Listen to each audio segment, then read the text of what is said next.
Hey everybody, we're at Snap talking with spatial creators, and we're here with Krunal Gediya. Hi. So good to be here. It's great to chat with you again at Snap, though I'm feeling a little bit like I didn't show up sparkly enough. So I'm glad somebody took the mantle and ran with it. Can you introduce yourself and the work that you do as an AR creator? So my name is Krunal Gediya. My alias goes around as Krazyy Krunal because I like creating crazy little things. And I'm in this XR field since 7 years now, 7+ years now. It's kind of a very, very beautiful journey, to be honest. Yeah. I started with Android development, which was like a 2D interface. And it was the very first time in my second year of college when I saw the AR for the very first time. It was like a business card, and when you see through your phone, it kind of pops out. Yeah. And I was like, dude, shit, this is the future. Yeah. Everyone else around me were kind of still doubtful about it. They were still like, it's gimmicky, right? And people still think it's gimmicky, to be honest. But I saw the potential, and it was not in my curriculum as well. So AR, XR, everything was something I learned on myself using YouTube tutorials and all that stuff. Documentation is my way to go. I am kind of more of a reader. So before tutorials, I'm kind of go to the documentation, read the APIs and stuff, and that's how I get my projects working. The very first thing, I keep getting ideas. So I cannot stop on one idea. So I think it's a drawback as well as an advantage. So what I do is I have an idea, I quickly think of the fastest way to convert that dream into reality. And then kind of just push it out. Just push it out. And I create for myself first, as compared to most of the developers out there who thinks about the users first. I'm more of a person who loves this technology from the core. I don't consider this as a work. Even if you give me a leisure time, I'll keep building stuff. I'll keep building crazy stuff.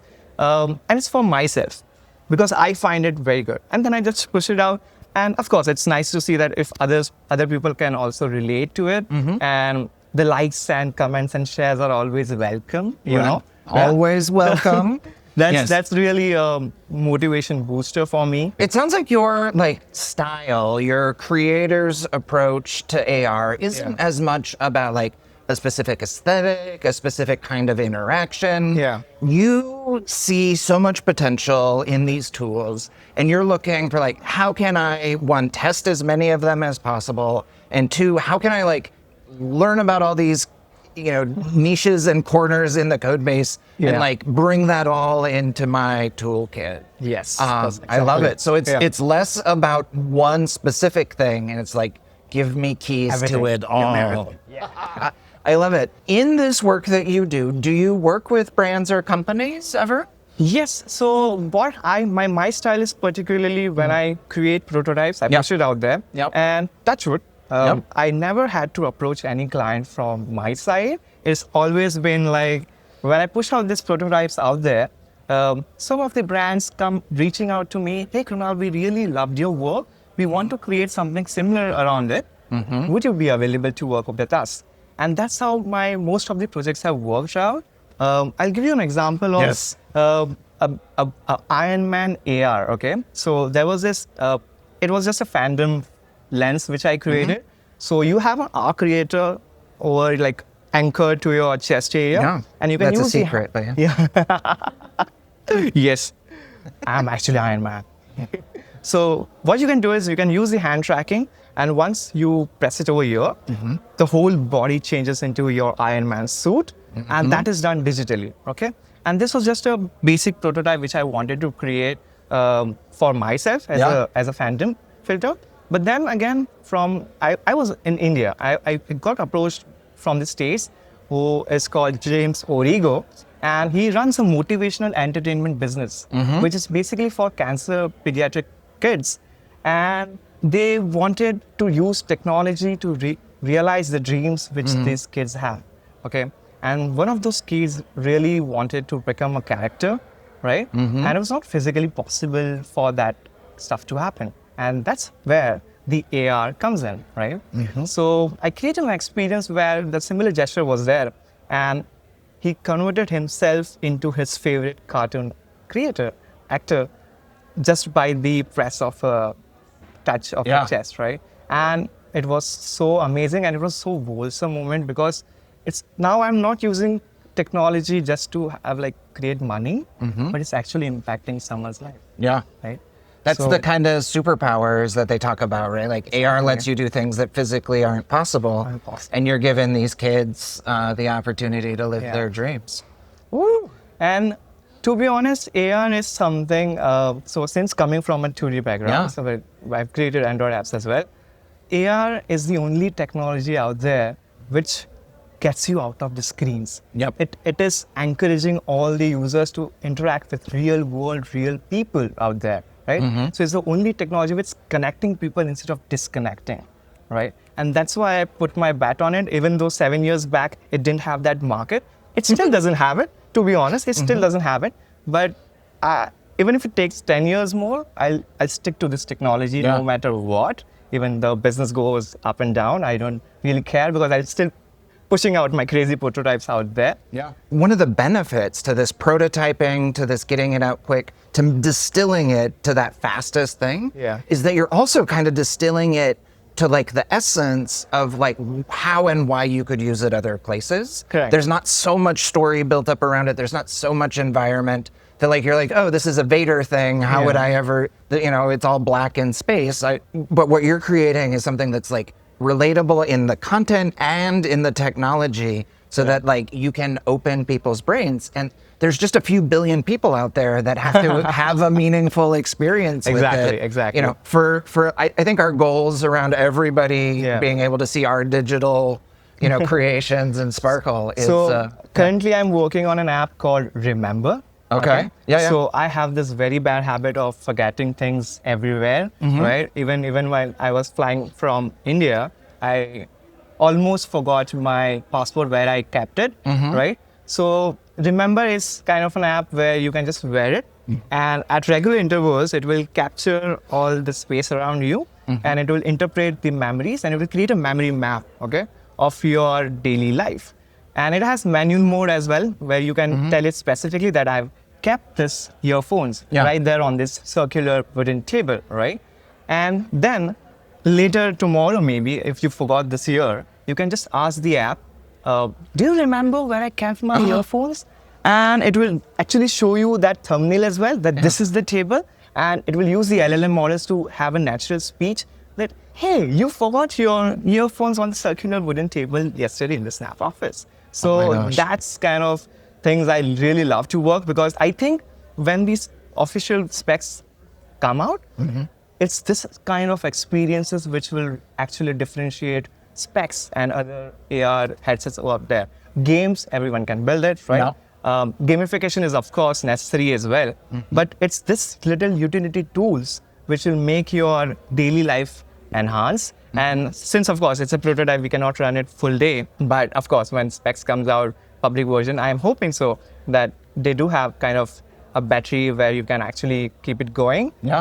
We just saw a background service feature announced, so that's something I'm looking forward to if it can get implemented over there. Amazing. Yep. There's this famous line in the movie The Devil Wears Prada, where the boss walks in and is like, where is that paper I had in my hand yesterday? And you solved this problem. They can just ask their glasses. Krunal, I'm so curious. You started mentioning some future features that you're looking forward to. What would you say is your favorite tool, feature, or plugin that you use in Lens Studio? So, to be honest, I love creating plugins. So my own. Yes. So I have created a little plugins which helps me develop better. For example, whenever we talk about augmented reality, it's not only about visuals. It's also about the auditory, right? The spatial audio, the immersiveness, and as well as the feedback. So one of the things we often struggle with is finding the right SFX, the sound effect, for your experience, and it really enhances your experiences as well, right?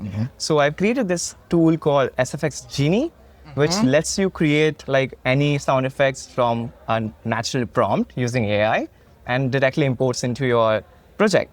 So that's You built your own Foley artist? I'm like, it's kind of, I don't want to be that person who boasts about the feature, but it's one of the plugins which I love. It's been great working with Lens Studio. It's so versatile that it's not only supporting augmented reality, but also 3D apps, 3D games now. That's why I think they have changed the narrative from Snap AR to build with Snap, right? So you can build anything and everything you dream.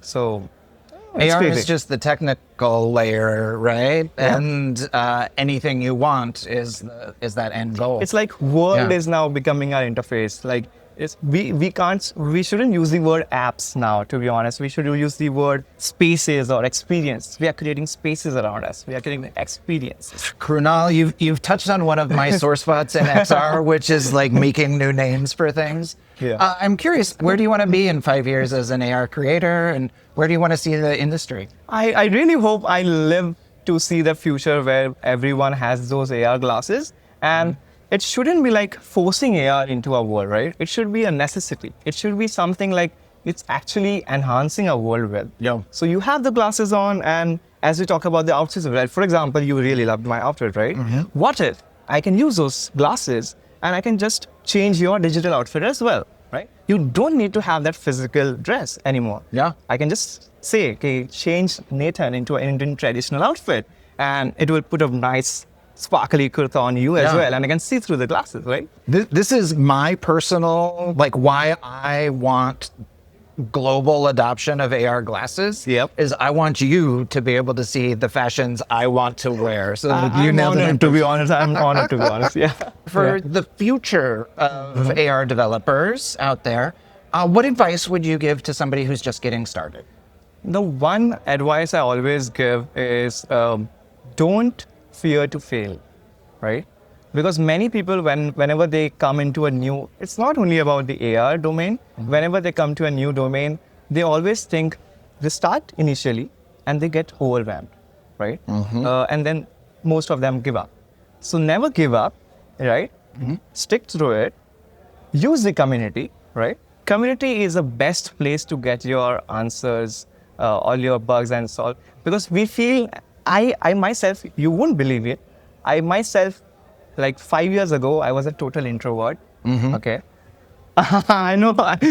Talk about the transformational power of AR. Okay. But then I started coming to events like this, meeting people like you and all my like beginner, right? Yeah. And that's how we like get comfortable. We start asking them, okay, hey, I got stuck in this. Do you know a better way to solve this out? Yeah. And we feel asking other people, I don't know why, right? And that's something people should, whoever is getting into any new domain, should remove that, whatever fear you have, and just ask whatever you want. What's the max worst thing can happen? He can just say, no, I don't know about it, right?